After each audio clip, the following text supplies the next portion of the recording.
Sobrang saya nga pala ng araw ko na to dahil sinama nga pala ako ng isang magician dito sa Playa Honda. Dito nga pala yan sa bayan ng Botolan. Saan? Ay magkaroon nga pala kami ng magic show, game show, at marami pang palaro para sa mga bata. Pero syempre, andito nga pala ako sa kanilang napakagandang resort at napakalinis at napakaliwalas.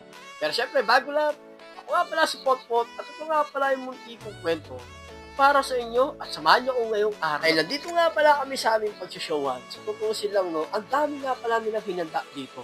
May mga candies, may mga balloons, at saka may mga nagluluto ng kanilang lechon. Sobrang nga palang ganda ng kanilang lugar. Bukod sa maganda na, ay talagang mapakalinis at hindi mo talaga matutukaran. Yung mga kailangan mo dito, ano daw? O siya, no? At magka-face paint nga pala ako sa mga bata. At hindi lang yun. Marami pala kaming ginawa ngayong araw na to. Nagpasaya kami, nagbigay kami ng konting kasiyahan sa mga bata, at saka sa mga isip bata, sa mga matatanda na mga kasama rito at mga participant. Pero syempre, habang ginagawa namin to, ay sobra din ako nag-enjoy at sobra din ako natuwa sa araw na to. Pero syempre, to be honest, sobra din ako nalungkot dito. Kasi hindi ko talaga naranasan ang mag-7th birthday. Nung bata ako, ay panay lang kami laro at saka patintero, tagu-taguan ng feelings, ng mga kalaro. Hindi ko talaga naranasan itong mga bagay na to. Yung, alam mo yun, may mga pa-party, pa-gift-giving, pera, 7 bills, 7, lahat ng 7 nandoon na. Totoo silang ang nawawala doon, 7 Martes. Actually, no, habang ginagawa ko to, kala nyo lang yung masaya ako, pero syempre, to be honest, sobrang akong malungkot dahil hindi ko naman naranasan to sa buong buhay ko. Kaya naman, ang plot twist nito, pagdating ng panahon na magkaroon ako ng pamilya at anak, gagawin ko naman ito para sa aking pinakamamahal na mga anak ko at sa magiging asawa ko.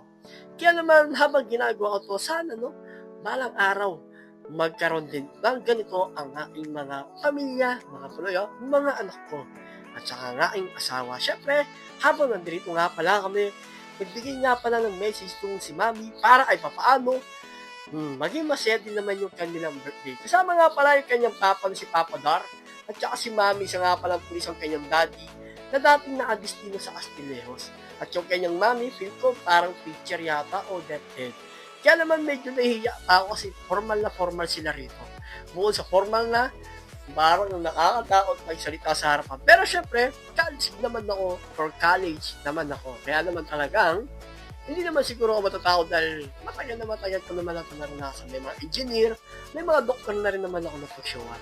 Pero syempre, habang ginagawa na nga pala namin to, nagpakain nga muna pala kami para kahit paano, hindi magdirin yung paningin nila sa amin sa sobrang gutom nila. Kasi iba rito, masama na ang tingin sa akin. Kasi nasa nila yata lang, kumain ng mas maaga. Kaya naman nagpakain na kami rito dahil maya-maya magkaroon kami ng magic show. Pero syempre, nagpakilala na nga pala ako rito. Ako nga pala si Potpot, ang sabi ko sa kanila. Isa nga pala akong content creator and vlogger. Syempre, hindi lang yun, no? Marami pa kami ginawa rito. Nagkaroon ng magic show. Bukod sa magic show, nagsayaw-sayaw pa yung mga bata rito. At nagkaroon pa ng mga jamming yung mga matatanda.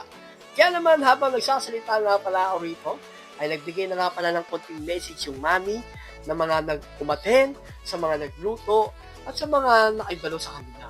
Kaya naman, no, sa mga gusto nga pala ng clown magician or magician clown, pwede kayo magpabook na mas maaga sa akin. Message nyo kay Potpot TV para ay paano may book namin kayo maaga. Dito nga pala kayo mag-message sa akin page. Huwag po kayo mag-message sa akin link kasi hindi ko po yata kayo makikita doon sa main. Kaya sa page ko po kayo makikita at usapin ko rin kayo sa main. So, ako nga pala si Potpot. Maraming salamat nga pala sa inyo lahat sa mga sumusuporta sa akin. Again, 2 linggo ko nawala pero laban. Ito na naman ulit at nag-upisa na naman ako mag-content creator. O paano? Hanggang dito na lang ang aking kwento at maraming salamat sa inyo lahat. Again, ako nga pala si Potpot and God bless sa inyong lahat. Thank you.